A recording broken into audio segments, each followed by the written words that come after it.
అసలు ప్రభుత్వమే ఇంకా ఏర్పాటు కాల, ఫలితాలు వచ్చినాయి. ఏ పార్టీకి, తెలుగుదేశం పార్టీ కూటమి పార్టీకి మెజార్టీకి వచ్చిందనేది స్పష్టం అవుతా ఉంది. 12వ తారీఖున నాకు గుర్తున్నంత వరకు ప్రమాణ స్వీకారం చేసింది. నాకు తెలిసి ఈయన చనిపోయింది ఎన్నికల ఫలితాలు వచ్చిన తర్వాత.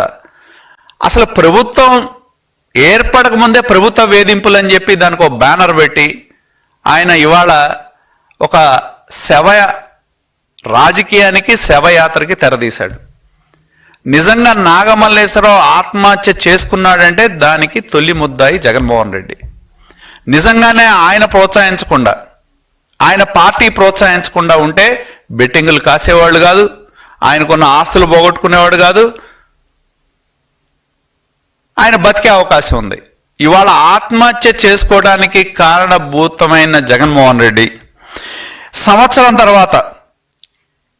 సంవత్సరం తర్వాత ఆయన ఇవాళ ఆయన విగ్రహానికి డబ్బులు ఎవరు ఇచ్చారు? వాళ్ళే ఇచ్చారు. ఆయనే ఇచ్చాడు డబ్బులు. ఆయన పార్టీ ద్వారా డబ్బులు ఇచ్చి ఆయన విగ్రహం పెట్టించి, ప్రభుత్వానికి సంబంధం లేకపోయినా, ఆయన చనిపోయే రోజుకి ప్రభుత్వం ఏర్పడకపోయినా ఇది ప్రభుత్వ వేధింపుల వల్ల చనిపోయాడని చెప్పి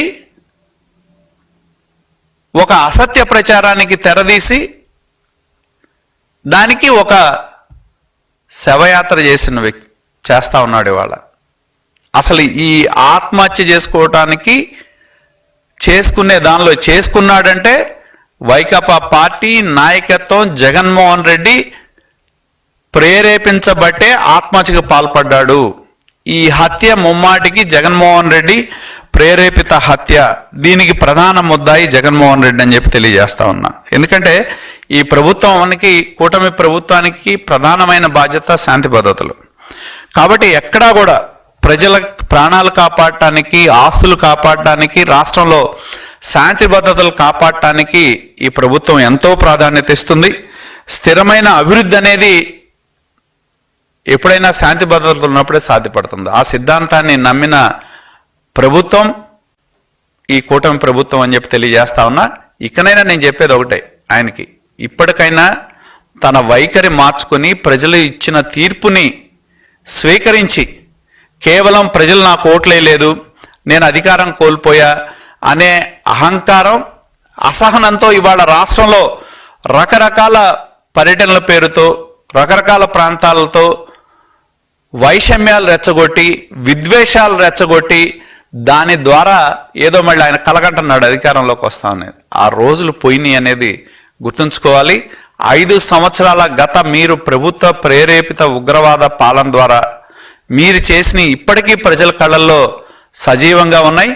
కాబట్టి ఇప్పటికైనా, ఎందుకంటే ఈ పర్యటన ముఖ్యంగా వైకాపా కార్యకర్తలు తెలుసుకోవాలని చెప్పి నేను విజ్ఞప్తి చేస్తా ఉన్నా. ఇవాళ నాగమల్లేశ్వరరావు చనిపోయాడంటే జగన్మోహన్ రెడ్డి కారణం, వైకాపా పార్టీయే కారణం, నాయకత్వమే కారణం. ఎందుకంటే వీళ్ళు చేసిన తప్పుడు ప్రచారాల వల్ల, వీళ్ళు చేసిన తాడేపల్లి ప్యాలెస్ నుండి పంపించిన మెసేజ్ల వల్ల, మనమే అధికారంలోకి వస్తున్నామని చెప్పడం వలన వాళ్ళు గ్రామాల్లో ఉండి ఆస్తులు తాకట్టు పెట్టి పందాలు కాసి, ఆ పందాల్లో అధికారం కోల్పోయిన తర్వాత ఆ డబ్బులు కట్టలేక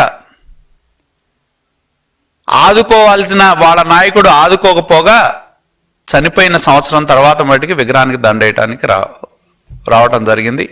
అది జగన్మోహన్ రెడ్డి నైజం అని చెప్పి తెలియజేస్తా ఉన్నా. ఈ ప్రభుత్వం శాంతి భద్రతలకి చాలా ప్రాధాన్యత ఇస్తుంది.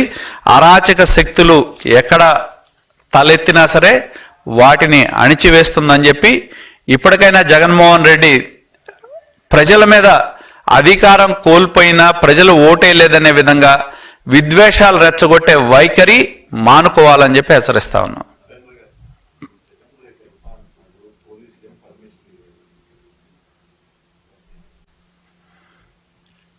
పోలీసులు నాకు గుర్తున్నంత వరకు పర్మిషన్ ఇచ్చారు, కానీ లిమిటెడ్ పీపుల్తో చేసుకోమన్నారు. అది లిమిటెడ్ పీపుల్తో శాంతి భద్రతల సమస్యలు తలెత్తకుండా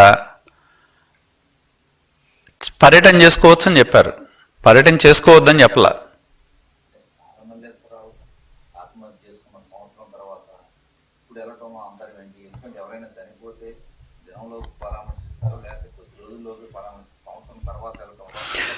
నేను అదే చెప్తా ఉంది, జగన్మోహన్ రెడ్డి పర్యటనలు అయినా పర్యటనల పేరుతో ఏదొక రకమైన శాంతి భద్రతల సమస్యను సృష్టించడం అనేది గత సంవత్సర కాలంగా